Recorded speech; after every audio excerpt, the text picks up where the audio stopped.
pensez de la loi spéciale qui a été passée par Charest? Bien, je pense que j'en pense la même chose que tout le monde. C'est totalement odieux. Ça brime nos droits fondamentaux. C'est un scandale. Et ce gouvernement-là a largement fait son temps, là. Non, je suis d'accord. C'est du recul. C'est triste parce qu'il y a des personnes qui sont battues pour la liberté d'expression et des autres choses. Puis maintenant, c'est un petit groupe de personnes qui décident que c'est les fins d'histoire. C'est juste une occasion qu'il a utilisée pour, en fait, s'assurer que pendant sa campagne électorale, on ne puisse pas le déranger, on ne puisse pas dire ce qu'on pense. Bien, la loi spéciale est ridicule. La loi spéciale est anticonstitutionnelle. La loi spéciale est antidémocratique. Et d'autant plus qu'au Québec, on n'est pas dans la Constitution officiellement. C'est d'autant plus ridicule. Et je trouve ça d'autant plus ridicule qu'il y a des clauses qui disent on annule les injonctions, mais on maintient certaines causes pour encore une fois personnaliser le conflit vis-à-vis des porte-paroles, alors que le porte-parole ne fait que porter une parole qui n'est pas nécessairement la sienne et qu'on lui attribue tous les mots et toutes les solutions de la Terre. La gestion du conflit a fait sortir autre chose qui était là, latent, et la loi 78 va faire sortir aussi autre chose. Je crois que ce à quoi on assiste en ce moment, c'est carrément une espèce de conflit de génération, d'une part, et d'autre part, l'espèce d'apathie et la passivité qu'on avait face au néolibéralisme sauvage qui est en train de s'instaurer partout depuis des années. Il y avait un ras-le-bol qui sourdait, dont personne n'entendait parler. Il éclate au grand jour maintenant.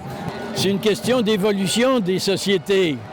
Mais actuellement, on prend modèle sur les sociétés les plus rétrogrades au point de vue social.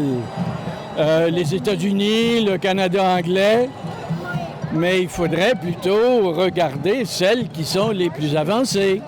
Juste d'être témoin de comment la grève s'est passée jusqu'à maintenant, l'espèce d'inertie du gouvernement, l'incapacité d'ouvrir une table de négociation normale et honnête.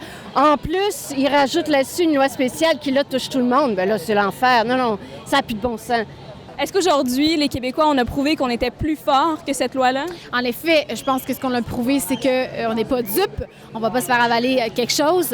On a des droits, on veut les conserver et on va descendre dans la rue s'il le faut. Et c'est pas... je pense que les gens ont réalisé à quel point c'était une loi inapplicable dans les faits. C'est ça qui est plutôt drôle. En fait, j'ai l'impression que ça a eu l'effet contraire. Là, plutôt que de calmer les gens, je veux dire, on a les grandes centrales syndicales qui ont joint le mouvement de façon officielle. Je veux dire, il y a plus de monde en rue aujourd'hui qu'il n'y en a jamais eu. Fait que je pense que c'est un bon pied de nez à l'administration Charest, là. Sérieusement, ouais. Ce que je comprends, c'est que les étudiants ne vont pas abandonner. Que ce soit aujourd'hui, que ce soit au mois d'août, ils vont être là. Ils sont déjà en préparation pour reprendre des votes de grève dès la mi-août, donc pour le début de la session. Donc, M. Charest n'aura rien réglé, ni par les gaz lacrymogènes, ni en crevant des yeux de manifestants, ni en matraquant la tête des étudiants et des plus vieux, ni en imposant une loi injuste. Tout ce qui lui reste, c'est soit de démissionner, soit de négocier. Qu'on arrête de nous parler d'austérité, parce qu'il y en a de l'argent. Il y en a. C'est simplement qu'il y a des gens qui l'accaparent actuellement. Il y a plein d'idées, il y a plein de choses que le peuple a le goût de faire. Alors, il est temps là, de rétablir les choses. Depuis 30 ans, là, on se fait dire qu'il faut serrer la ceinture, serrer, à un moment donné, là. C'est plus possible.